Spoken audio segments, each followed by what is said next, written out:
हाँ जी, तो कैसे हो आप लोग। इस वीडियो में हम लोग पढ़ेंगे क्लास 10 का जो 24 फरवरी को, जी हाँ मेरे दोस्त, जो 24 फरवरी को हिंदी का पेपर होने होने वाला है यूपी बोर्ड क्लास 10 के बच्चों का। आप लोग देख सकते हो उसके लिए ये आर्ट्स एक, आप लोग स्क्रीन पे देख सकते हो, आर्ट्स एक HE कोड का ये पेपर सेट है 2025 बोर्ड एग्जाम के लिए। इसे हम लोग पढ़ेंगे। तो चलो शुरू करते हैं। एक एक क्वेश्चंस को मैं आपको सॉल्व कराऊंगा। सबसे पहले खंड अ के अंतर्गत जो 20 मार्क के OMR वाले बहुविकल्पीय प्रश्न है, ठीक है, उनको हम लोग सबसे पहले सॉल्व करते हैं। पहला क्वेश्चन आप स्क्रीन पे देख सकते हो कि रक्षाबंधन नाटक के नाटककार हैं, यानी जो रक्षाबंधन है वो एक नाटक विधा की रचना है।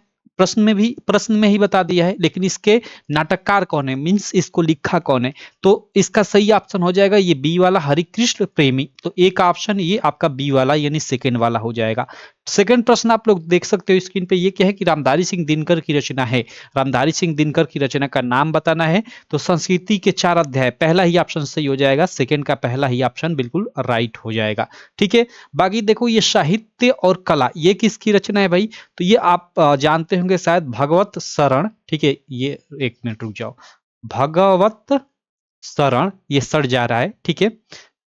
भगवत शरण उपाध्याय की, ठीक है। उसके अलावा इंद्रजाल आप जानते हो जयशंकर प्रसाद जी की रचना है। अनंत आकाश जयप्रकाश भारती की रचना है, ठीक है। आगे चलते हैं।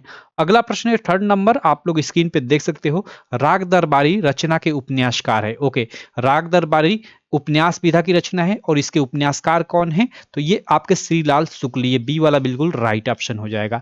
आगे चलते हैं अगले प्रश्न पे। अगला प्रश्न यहाँ देख सकते हो फोर्थ नंबर क्या प्रश्न है कि शुक्लयुग के अन्य नाम कौन से हैं। ठीक है, शुक्लयुग को अन्य किन किन नामों से जाना जाता है। तो देखो शुक्लयुग को प्रसाद युग, प्रेमचंद युग और छायावादी युग के नाम से भी जाना जाता है। तो इनमें से सभी, ये डी वाला ऑप्शन बिल्कुल राइट हो जाएगा। अगर शुक्लयुग की समय सीमा की बात करें तो वो 1919 से 1938 ईस्वी मानी जाती है। ठीक है, चलो। पंत निराला प्रसाद महादेवी वर्मा, ये शुक्लयुग के यानी छायावादी युग के आधार स्तंभ भी माने जाते हैं। आगे चलते हैं। अगला प्रश्न संख्या 5 आप लोग देख सकते हो कि विष्णु प्रभाकर किस युग के कहानीकार है। तो देखो विष्णु प्रभाकर भारतीय द्वीप के तो है नहीं, द्विवेदी युग के तो है नहीं, क्योंकि 1912 में इनका जन्म हुआ था। और द्विवेदी युग आप जानते हो कि लगभग 1900 से 1919 तक चला था। तो उनमें तो ये रचना किए नहीं होंगे। तो ये आपका छयवादी युग हो जाएगा। ठीक है, छयवादी युग। विष्णु प्रभाकर किस युग के कहानीकार है, तो छयवादी युग के, ठीक है, यानी शुक्ल युग के, जिसकी समय सीमा 1919 से 1938 मानी जाती है। ठीक है, चलो। अगला प्रश्न है 6 नंबर की भाव विलास के रचनाकार है। प्रश्न संख्या 6 क्या है कि भाव विलास के रचनाकार है, हमें बताना है। केशव दास है, देव है, पद्माकर है या मतीराम है। तो सही ऑप्शन हो जाएगा देव। भाव विलास हो गया, रस विलास हो गया, इसके रचनाकार कवि देव हैं। ठीक है, रीतिकालीन कवि हैं। केशवदास यहाँ पे आए हैं। इनकी एक काफी इंपॉर्टेंट रचना है रामचंद्रिका, आपने नाम सुना होगा, केशवदास जी की रचना है। पद्माकर गंगा लहरी, आपने नाम सुना होगा, ये आ भी चुका है आपके प्रीवियस ईयर क्वेश्चन पेपर में। तो गंगा लहरी पद्माकर की रचना है। और मतीराम की एक इंपॉर्टेंट रचना ललित ललाम, आपने नाम सुना होगा, ललित ललाम। तो ये जो भी मैं बता रहा हूं ये भी इंपॉर्टेंट है, इनको भी आप लोग याद रखना। ठीक, चलो आगे चलते हैं। अगला प्रश्न संख्या 7 देख लेते हैं। प्रश्न संख्या 7 आप स्क्रीन पे देख सकते हो, प्रयोगवादी काव्य की विशेषता है, हमें प्रयोगवादी काव्य की विशेषता बताना है। चित्रमयी कल्पना की प्रधानता या प्राकृतिक वर्णन, रूढ़ियों के प्रति विद्रोह या आश्रयदाताओं की प्रशंसा। आश्रयदाताओं की प्रशंसा, ये तो रीतिकालीन काव्य की विशेषता है। ये प्रयोगवादी काव्य की विशेषता ये हो जाएगा बी वाला, रूढ़ियों के प्रति विद्रोह। ठीक है, आगे चलते हैं भैया। प्रश्न संख्या 8 क्या है। प्रश्न संख्या 8 है कि काव्य की प्रवृत्ति एवं रचना शैली के आधार पे रीतिकाल की कितनी धाराएं स्वीकार की गई है। देखो रीतिकालीन को 3 धाराओं में बांटा गया है, रीतिबद्ध, रीति सिद्ध और रीति मुक्त। ठीक है, जिसमें रीतिबद्ध में यानी जो पहला इनके मतलब पहला भाग है, उसमें जो फेमस कवि है, जैसे ये हमने ऊपर देखा, जैसे ये केशव दास, ठीक है, पद्माकर, देव, मतीराम, ये सब रीतिबद्ध में आ जाते हैं। और सेकंड रीति सिद्ध हो जाता है, सिद्ध में आपके बिहारी आ जाते हैं। और अंत में एक मुक्त भी आ जाता है जिसमें घनानंद आ जाते हैं। तो ये आप लोग याद रखना। आगे चलता हूं। प्रश्न संख्या 8 के बाद प्रश्न संख्या 9 क्या है कि जौहर काव्य के रचनाकार है। हमें यहाँ पे जौहर, देखो जौहर काव्य एक खंड काव्य है। ठीक है, क्या है, खंड काव्य है। जैसा है ना आपके एग्जाम में 3 मार्क का खंड काव्य भी आता है, जिसमें आपका कर्ण, मुक्तिदूत, तुमुल, अदर मतलब अदर कई सारे खंड काव्य हैं। और प्रत्येक खंड काव्य का कोई ना कोई लेखक है। उसी प्रकार जौहर भी एक खंड काव्य है जिसका रचनाकार श्याम नारायण पांडे जी है। हालांकि ये आपका मतलब ये खंड काव्य आएगा नहीं एग्जाम में, ठीक है, लेकिन इसका रचनाकार का नाम पूछा जा सकता है। ठीक है, आगे चलते हैं प्रश्न संख्या 10 पे। प्रश्न संख्या 10 है, चिदम्बरा के रचनाकार हैं, बस ये सब लोग जानते हो, सुमित्रानंदन पंत। ठीक है, आगे चलते हैं। प्रश्न संख्या 11 क्या है कि पुनि पुनि मुनि उकसही अकुलाही देखी दशा हर गुण मुस्कुराही। देखो यहाँ पे मुस्कुराने की बात आ रही है, तो ऐसे ही आप समझ जाओ कि यहाँ पे कौन सा रस है, तो हास्य रस है। उसके बाद प्रश्न संख्या 12 है कि आहुति सी गिर पड़ी चीता पर चमक उठी ज्वाला सी। उपयुक्त पंक्ति में अलंकार हमें बताना है, तो इस पंक्ति में हम लोग का हो जाएगा उपमा अलंकार, आप याद रखना। प्रश्न संख्या 13 है कि दोहा छंद का उल्टा छंद कौन सा होता है, सोरठा होता है। सिंपल, सी वाला बिल्कुल राइट ऑप्शन हो जाएगा। प्रश्न संख्या 14 है कि अनुरूप शब्द में प्रयुक्त उपसर्ग हमें बताना है, तो अनुरूप, रूप के पहले हम लोग का क्या लगा है, अनु। ठीक है, उपसर्ग क्या होता है, जो किसी शब्द के पहले लगा हो, तो रूप शब्द के पहले अनु लगा है, तो यहाँ अनु उपसर्ग हो जाएगा। ठीक, आगे चलते हैं। प्रश्न संख्या 15 है कि राम कृष्ण में समास है। राम कृष्ण यानी समास विग्रह करोगे तो राम और कृष्ण, यानी इसमें आपका कौन सा समास हो जाएगा, द्वंद्व समास हो जाएगा। ठीक है, जैसे आपका माता पिता होता है ना, माता पिता, इसमें भी द्वंद्व समास होता है।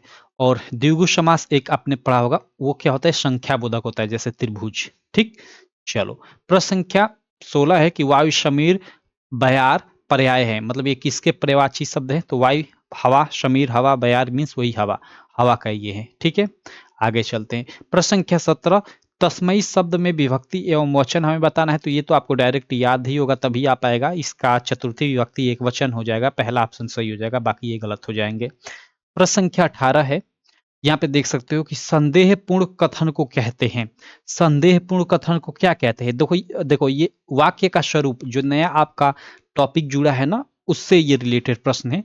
तो संदेहपूर्ण कथन को कहते हैं, साधारण वाक्य कहेंगे, प्रश्नवाचक वाक्य कहेंगे, संदेहात्मक वाक्य कहेंगे, या नकारात्मक वाक्य, तो संदेहात्मक वाक्य ही तो कहेंगे। ठीक है, उसके बाद प्रश्न संख्या 19 है कि मैं पत्र लिखूंगा, वाक्य का कर्मवाच्य में परिवर्तित वाक्य है। ओके, कर्मवाच्य में इसका परिवर्तित वाक्य है, मेरे द्वारा पत्र लिखा जाएगा, यही पहला ही ऑप्शन सही हो जाएगा। जहां द्वारा आपको दिखाई दे वहीं कर्म की प्रधानता हो जाती है, कर्मवाच्य हो जाता है। बाकी ये मैं पत्र लिख रहा हूं, मुझे पत्र लिखना है, या मुझे पत्र लिखना था, इन सब में आपका कर्मवाच्य है। ठीक है, और कहते हो कि भाववाच्य किस में होता है, तो मुझसे चला नहीं जाता, मुझसे खाया नहीं जाता, मुझसे रोया नहीं जाता। ठीक है, ऐसे ये क्या है, भाववाच्य है। ठीक है, आगे चलते हैं। प्रश्न संख्या 19 के बाद प्रश्न संख्या 20 है, स्थानवाचक क्रिया विशेषण है। देखो, स्थानवाचक हमें क्रिया विशेषण बताना है, तो भाई आसपास ऐसे ही दिखाई दे रहा है कि आसपास स्थान की बात कर रहा है, तो ये बी वाला बिल्कुल राइट ऑप्शन हो जाएगा। तो अब तक हमने ये 20 जो एमसीक्यू थे ये हमने सॉल्व कर लिया। अब चलो 20 एमसीक्यू के अलावा ये खंड अ के प्रश्न थे, इधर खंड ब में जो वर्णनात्मक प्रश्न है, यानी संदर्भ, व्याख्या, जीवन परिचय, पत्र लेखन, जो भी है, इन प्रश्नों को भी हम लोग सॉल्व करते हैं। तो पहला देख सकते हो आप लोग, ये क्या है कि मानव मन सदा से ही अज्ञात रहस्यों को खोलने और जानने समझने को उत्सुक रहा है। यहाँ पे देखो, यहाँ से यहाँ तक रेखांकित अंश किया गया है, इसकी व्याख्या यहाँ पे ये देखो, इसमें व्याख्या पूछा जाएगा रेखांकित अंश की। ठीक, तो जहां तक वह नहीं पहुंच सका था, वहां वह कल्पना के पंखों पर उड़कर पहुंचा है। और पढ़ते आओगे तो देखो यहाँ ठीक 11 वर्ष 9 माह 17 दिन चंद्रतल, ये देख रहे हो यहाँ पे चंद्रतल, तो यहाँ इससे पहचान जाओगे कि यह आपका जो चैप्टर है ना, पानी में चंदा और चांद पर आदमी, उससे लिया गया है, जिसके लेखक कौन है, जयप्रकाश भारती जी हैं, जयप्रकाश भारती जी हैं। तो अब सिंपल मैं लेखक का नाम बता दिया, कवि का नाम बता दिया, लेखक का नाम बता दिया, और पाठ का नाम बता दिया, तो उपयुक्त गद्यांश के पाठ और लेखक का नाम यहाँ पे कह रहा है लिखने को, तो आसानी से लिख लोगे। रेखांकित अंश की व्याख्या आप करते रहना, बाकी मैं डिटेल्ड में भी बाद में सॉल्व करा दूंगा, और ये आप पढ़ोगे तो आंसर मिल जाएगा, इसको आप पढ़ोगे तो इसका भी आंसर मिल जाएगा। बाकी इसमें एक ही करना होता है, अथवा कर भी एक नीचे ये गद्यांश दिया है, लेकिन देखो इसको भी मैं करा देता हूँ। ठीक है, ये क्या है, हिंदी में प्रगतिशील साहित्य का निर्माण हो रहा है, इसको तो कई बार करा चुका हूं मैं, क्योंकि दूर के ढोल सुहाने होते हैं। ठीक है, ये यही सबको याद होगा, क्योंकि दूर के ढोल सुहाने होते हैं। ये क्या लिखूं जो आपका चैप्टर है ना, ठीक है, जिसको लिखा है पद्मलाल पुन्नालाल बख्शी जी ने, वहां से ये लिया गया है। तो इस गद्यांश के पाठ और लेखक का नाम लिखना है, आसानी से लिख लोगे आशा करता हूँ, ठीक है, क्योंकि मैं बता ही दिया। रेखांकन की व्याख्या आप कर लेना, ये प्रश्न आप पढ़कर इसका उत्तर दे देना, 6 मार्क आपको मिल जाएगा। तो आगे चलते हैं। प्रश्न संख्या सेकंड क्या रहेगा, यहाँ पे 2 आपके पद्यांश, जैसे ऊपर गद्यांश है तो यहाँ पे 2 ठे पद्यांश रहेंगे, उनसे रिलेटेड 3-3 ठे प्रश्न रहेगा। तो यहाँ पे पहला पद्यांश है, देखो सूरदास यहाँ पे आ गए, चरण कमल बंदो हरिराई जाके कृपा पंगु गिरी लगाई। तो ये तो आप सब लोग जानते हो कि ये सूरदास जी द्वारा लिखी जो चैप्टर है पद, उससे लिया गया है। तो आसानी से इसका आप संदर्भ लिख लोगे। रेखांकन इसकी व्याख्या, भाई बहिरव सुने कुंग बुली, ये तो काफी आसान है, करते रहना इसको। आगे चलता हूँ।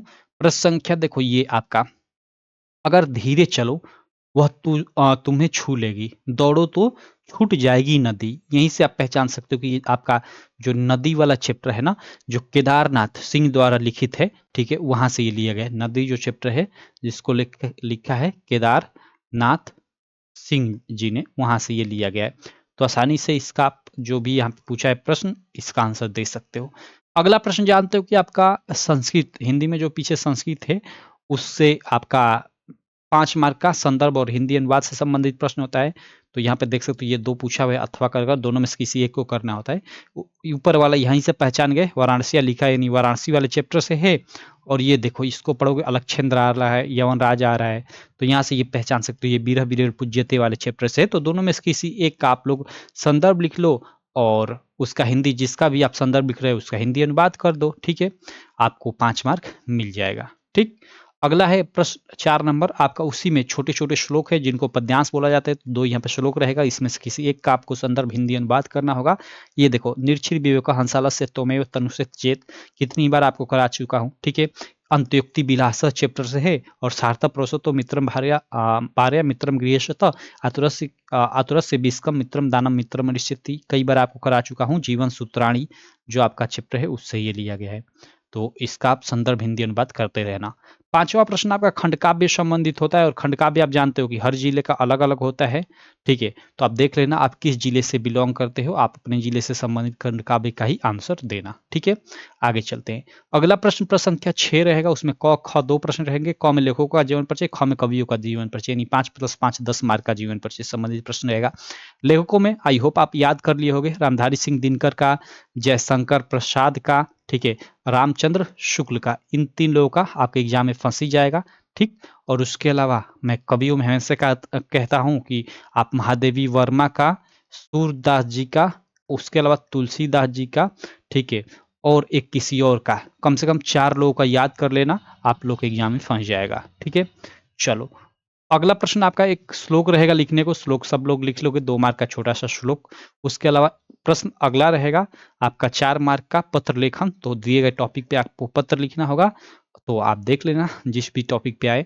उसके बाद प्रश्न संख्या 9 है, ठीक है, इसमें आपका 4 प्रश्न रहेगा, उसमें से किन्हीं 2 प्रश्नों का उत्तर देना होगा, जिसका 2 मार्क मिलेगा। देखो, सुवर्ण से किम मुख्यम दुखम, बड़ा प्रश्न, मतलब इसका उत्तर बड़ा है तो मान लो इसको छोड़ता हूँ। कीर्ति केन वर्धते, भाई कीर्ति किससे बढ़ती है भाई, तो दान से बढ़ती है, तो केन की जगह दानेन लिख दो, सिर्फ कीर्ति दानेन वर्धते, उत्तर हो गया। वाराणसी नगरी कुत्र स्थित कहाँ है, तो गंगाया कुले, कुत्र की जगह गंगाया कुले कर दो। और आरूढ़ी कह आसित, भाई आरूढ़ी कौन था, तो आरूढ़ी जो था भाई श्वेत केतु का पिता था, ठीक है। तो आप लिख दो कि श्वेत केतु पितृ, कह के आसित श्वेत केतु पितृ कर दो, क्योंकि आरूढ़ी श्वेत केतु का पिता था, तो आरूढ़ी श्वेत केतु पितृ आशित, बस, ठीक है, कह का जगह श्वेत केतु पितृ, आपका काम हो जाएगा। 3 प्रश्नों का उत्तर मैं बता दिया, किन्हीं 2 का ही आपको लिखना होगा। बाकी अगला प्रश्न और जो लास्ट प्रश्न रहेगा, जो भी ये दिए गए टॉपिक है इनमें से किसी एक टॉपिक पे आपको निबंध लिखना रहेगा, जिसका आपको 7 मार्क मिलेगा। तो जो भी टॉपिक आपको अच्छा लगे उसको चूज कर अपने मन से बना कर अच्छे से लिख देना, आपको 7 मार्क मिल जाएगा, कोई दिक्कत नहीं होगी। तो ये हम लोग का HE कोड का पेपर रहा, पूरा पूरा इसका हमने सॉल्यूशन कर लिया। बाकी इससे पहले हमने कई कोडों का और भी पेपर सॉल्यूशन किया है, तो आप चैनल पे जाकर उनकी वीडियोज देख सकते हो। बाकी बताना कि आपको वीडियो कैसी लगी, वीडियो अच्छी लगी चैनल को सब्सक्राइब करना, वीडियो को लाइक करना, और अपने सारे दोस्तों में इस वीडियो को शेयर भी करना। चलो, थैंक यू।